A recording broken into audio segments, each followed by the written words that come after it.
God, this is great. This is so great. They can't find the ball. They can't find the ball. They're looking for the ball. They're like, I know it's over here in this ditch somewhere. Oh my God, they gave up. I think they gave up.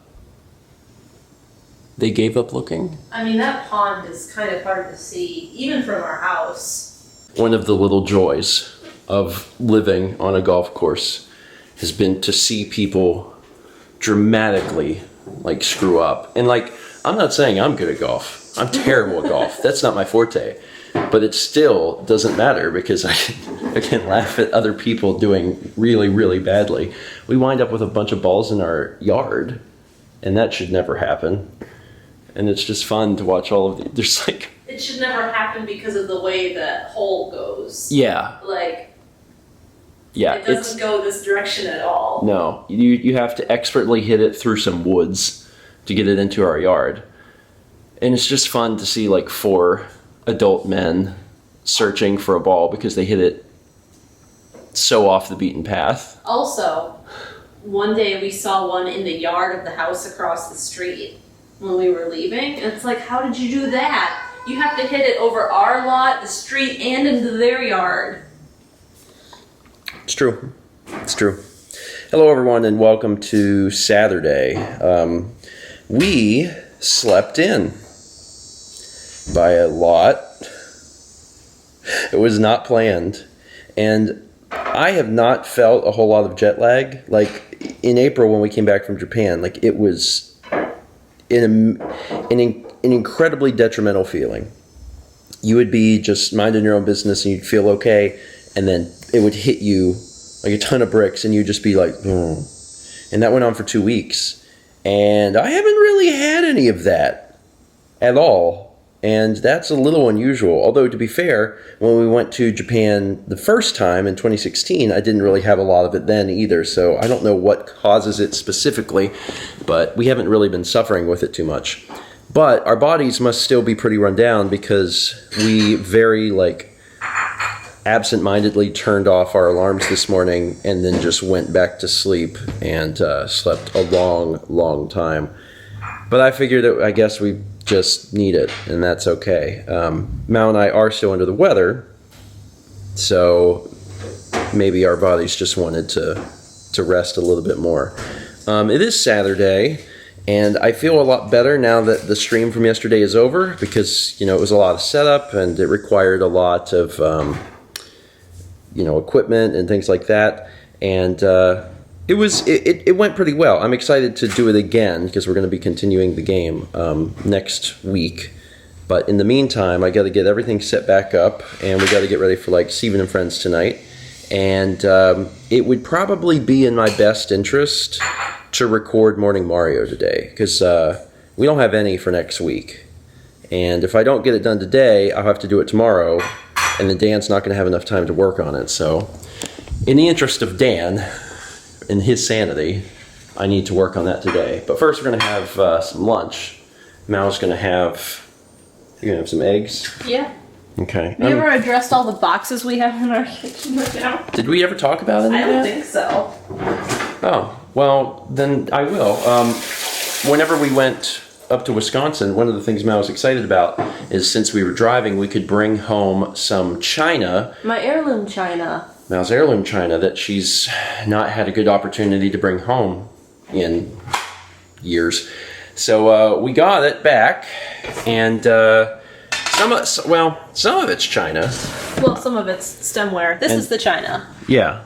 So this was my grandfather on my dad's side. His sister never had kids, and so she gave it all to my aunt. And my aunt decided that she didn't want it anymore because she was moving, and she asked if anyone in the family wanted it. So you said, yeah. No one else wanted it, and I thought we should keep this in the family. And I really liked it because it was not overly gaudy, and it was kind of simple. So there's a whole set of dishware. There's a gravy boat. I'm pretty sure this is the saucer for the creamer boat. So I haven't gone through it all. And then there's also stemware. And I don't know the story behind the stemware, which may just be something she's picked up. But it may be family. I have to find out. And this is the stemware, which may be true Vaseline glass, but it may not be. And you have to explain what that is for people who don't know. So back in the early 1900s, like the 30s or 40s, they would put uranium in these. And if they glow under a black light, then they're Vaseline glass. And, so contain uranium. Yeah. So I probably wouldn't use these anyway, just because they are very old. And just probably put them in a china cabinet someday along with the dishware. But I'm curious to see if they are, because they have the coloring in the glass. They may just be green glass. We'll find out. Yeah. And Matt plans to find that out by, of all things, going to Player's Choice, because they have black lights in the arcade. They have black lights in the arcade. So we can take it there, and if it glows, then it is, and it has uranium in it.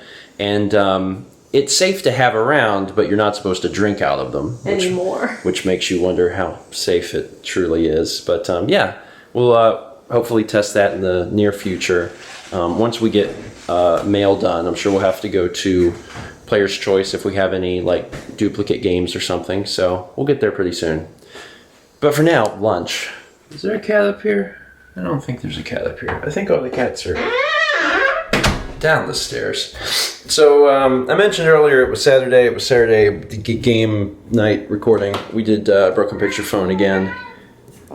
It's also game night, which means it is night time and time for night food as the cats are starting to vulture or rub their faces vigorously on boxes, one of the two. Chaz is, I don't know if I ever got a chance to mention this. I might have mentioned it when we were in Muncie. Chaz recreated all of Broken Picture Phone from scratch, and then he's been adding like features here and there.